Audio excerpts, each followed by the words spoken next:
Hey all, Ron here from Military Images Magazine with a new episode of Life on the Civil War Research Trail. You students of the Civil War know that the May 1864 Battle of the Wilderness is, according to many accounts, one of the most brutal, bloody conflicts of the entire war. Fires in the dense undergrowth started by shot and shell, drifts of gun smoke, and constant movement by the armies, accelerated by the chaos and confusion of the battle as the living stumbled over dead comrades, charred by the burning blazes, and listening to the screams of the wounded as they were consumed by fire. Many bodies that were not burned were left stripped naked by looters looking for fresh clothing, boots, food, and valuables. On the front lines, staff officers dashed to and fro with orders from senior commanders to subordinate generals and colonels, desperately trying to align coordinated attacks in an almost impossible landscape. One of those staffers is pictured here, Colonel Theodore Lyman.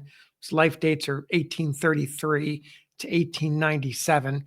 He reported to Major General George Gordon Meade, the overall commander of the Union Army of the Potomac. Lyman's letters, published in 1922, a quarter century after his death, under the title Meade's Headquarters, 1863 to 1865. Letters of Colonel Theodore Lyman from the Wilderness to Appomattox describes in vivid detail the geography and gives a real sense of how communications were passed from man to man in a furious and fluid situation. I want to read a passage to you that captures some of these unique moments during the battle.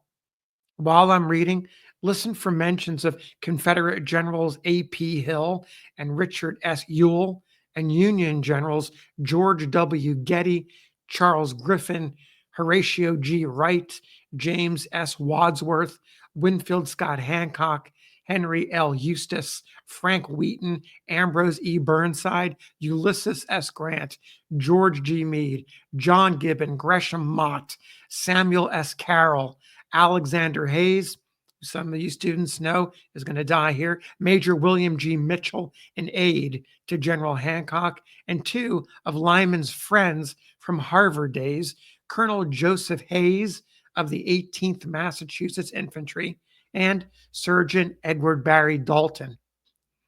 We begin with Lyman's description of the hellscape of the wilderness.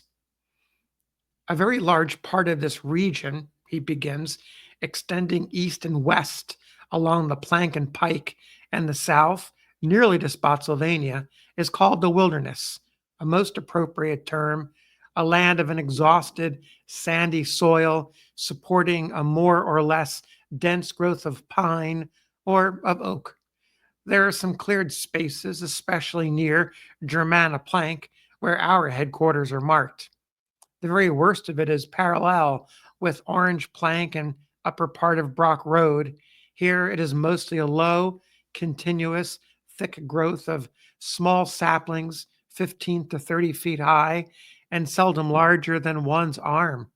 The half-grown leaves added to the natural obscurity, and there were many places where a line of troops could, with difficulty, be seen at 50 yards.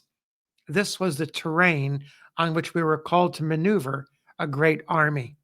I found General Getty at the Plank Road, a spot I shall remember for some years, and give him instructions.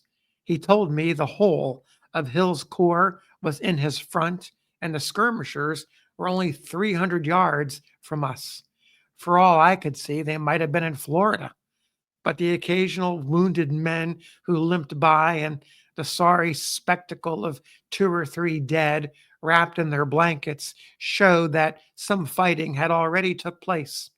I got back and reported a little before 1 o'clock and had scarcely got there when wrang went the musketry in front of Griffin and Wright, which for the next hour and a half was continuous, not by volley, for that is impossible in such woods, but a continuous crackle, now swelling and now abating and interspersed with occasional cannon. Very soon the ambulances began to go forward for their mournful freight. A little before 2, I was sent with an order to a cavalry regiment close by. The pike was a sad spectacle indeed. It was really obstructed with trains of ambulances and with the wounded on foot. All had the same question over and over again: how far to the Fifth Corps Hospital? As I returned, I saw coming towards me a mounted officer. His face was covered with blood, and he was kept in the saddle only by an officer who rode beside him and his servant who walked on the other side. "Hello, Lyman," he cried in a wild way that showed he was wandering. "Here I am. Hurt a little, not much.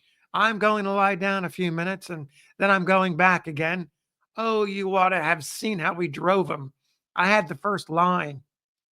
It was my classmate, Colonel Hayes of the 18th Massachusetts, as fearless a soldier as ever went into action.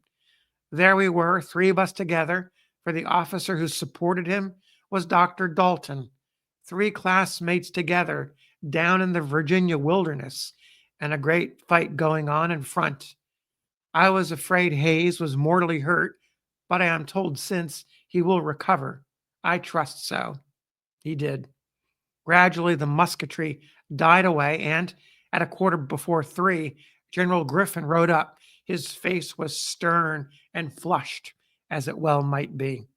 He said he had attacked and driven Ewell's troops 3/4 of a mile, but that Wright had made no join on his right, and Wadsworth had been forced back on his left, so that with both flanks exposed, he had been obliged to fall back to his former position. Meantime, we got word that the head of Hancock's column had moved up the Brock Road and made a junction with Getty. At 3:15, I was sent with an order to General Getty to attack at once and to explain to him that Hancock would join also. He is a cool man, is Getty. Quite a wonder, as I saw him then and after. "Go to General Eustis and General Wheaton," he said to his aides, "and tell them to prepare to advance at once." And so we were getting into it. Everybody had been ordered up, including Burnside, who had crossed that very morning at Germanna Ford.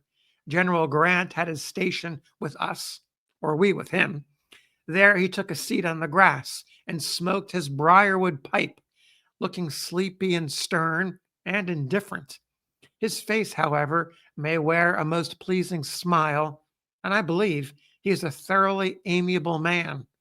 That he believes in his star and takes a bright view of things is evident. At 4:15 p.m., General Meade ordered me to take some orderlies, go to General Hancock, whose musketry we could now hear on the left, and send him back reports, staying there till dark. Delightful. At the crossing of the dotted crossroad, with the plank sat Hancock on his fine horse, the pro chevalier of this campaign, a glorious soldier indeed. The musketry was crashing in the woods in our front, and stray balls, too many to be pleasant, were coming about. It is all very well for novels, but I don't like such places and go there only when ordered. "Report to General Meade," said Hancock, "that it is very hard to bring up troops in this wood and that only a part of my corps is up, but I will do as well as I can." Up rides an officer. "Sir, General Getty is hard pressed and nearly out of ammunition. Tell him to hold on and General Gibbon will be up to help him." Another officer. "General Mott's division has broken, sir, and is coming back." "Tell him to stop them, sir," roared Hancock in a voice of a trumpet. As he spoke, a crowd of troops came from the woods and fell back into the Brock Road. Hancock dashed among them.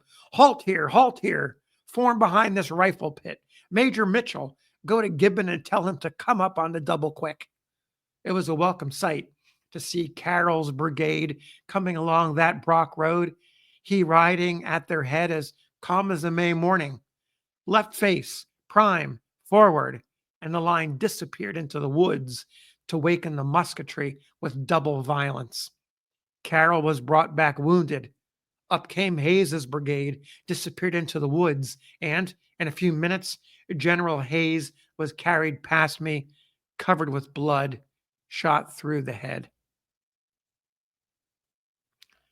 So there you have the recollections of Colonel Theodore Lyman on the staff of Major General George G. Meade, Commander of the Army of the Potomac, describing in vivid detail what it was like to be in the wilderness in the beginning of that campaign, the Overland Campaign, in May of 1864.